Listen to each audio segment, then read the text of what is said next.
I'm J.R. Church. Welcome to today's webcast. I want to talk to you about Deuteronomy chapter 32. It is the Song of Moses. Has some fascinating prophetic statements in it. Do you recall yesterday we talked about the rabbis numbering the various verses of the Torah? And when they came down to the 5,708th verse of the Torah, we find that the Lord thy God will bring thee into the land which thy fathers possessed, and thou shalt possess it. If that's the 5,708th verse of the Bible, and by the way, that occurred in the Jewish calendar year 5708, our calendar 1948, the Lord brought them into the land which their fathers possessed, and the Jews, did possess it, 1948. So can we follow on with continuing to number the verses? Well, I shall not bore you with all of the verses in between, but I do want to come down to the year 5760, the year 2000, in the Jewish calendar 5760. That's the turn of the millennium, from the 6th millennium to the 7th millennium. And this is what Moses wrote. Remember the days of old. Consider the years of many generations. Ask thy father, and he will show thee. Thy elders, and they will tell thee. So here he says, remember the days of old. That's the 6 days of creation.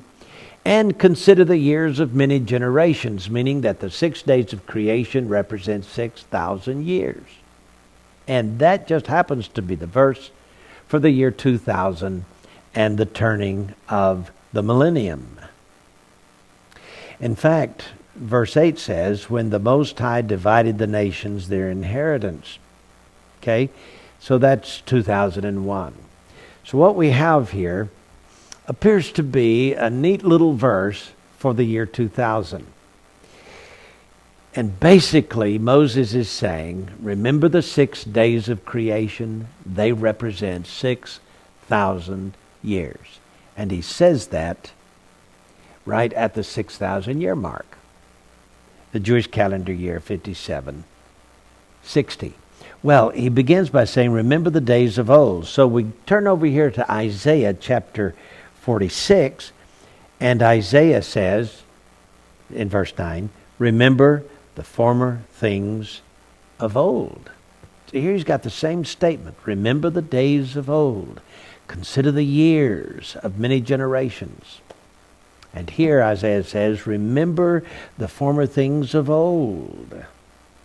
For I am God, verse 10, declaring the end from the beginning.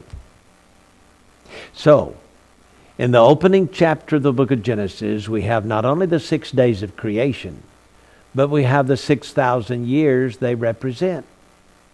And the 7th day, wherein God rested, represents the 7th millennium, the great Sabbath rest, the Messianic kingdom. Now, here we are in the opening years of the 7th millennium. We're in the year 2009. And we have a promise that the Messianic kingdom is on its way. It's coming. The big question is, when? You know, it would have been wonderful if the year 2000 had begun the tribulation period of 2001 through 2007, and then the Lord would come back, the dead would be raised, the Antichrist would be put down, the kingdom would be established. Didn't happen. By the way, some theologians felt that it would be the last 7 years of the 6th millennium, so that in the year 2000 we'd have the Lord to come, raise the dead, set up the kingdom with 2001. It didn't happen, of course. The big question is, why didn't it happen? Well, I don't know. But it is interesting here that we've got a reminder.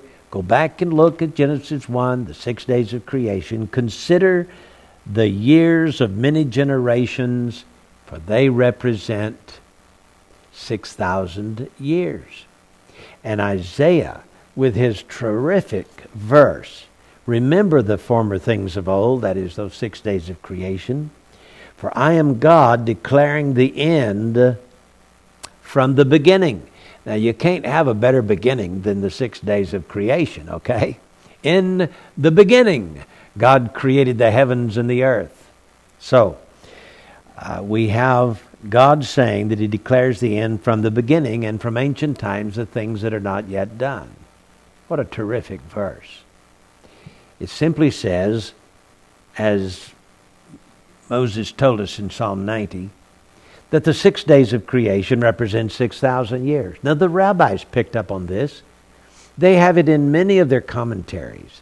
They plainly say the human race will last for 6,000 years. Even the early church fathers believed that. Irenaeus, for example, around the last few years of the second century. I would say probably 150 years after the first advent of Christ. So about 150 years after the ministry of Jesus, we have these great church fathers. They've been looking for the second coming of Christ.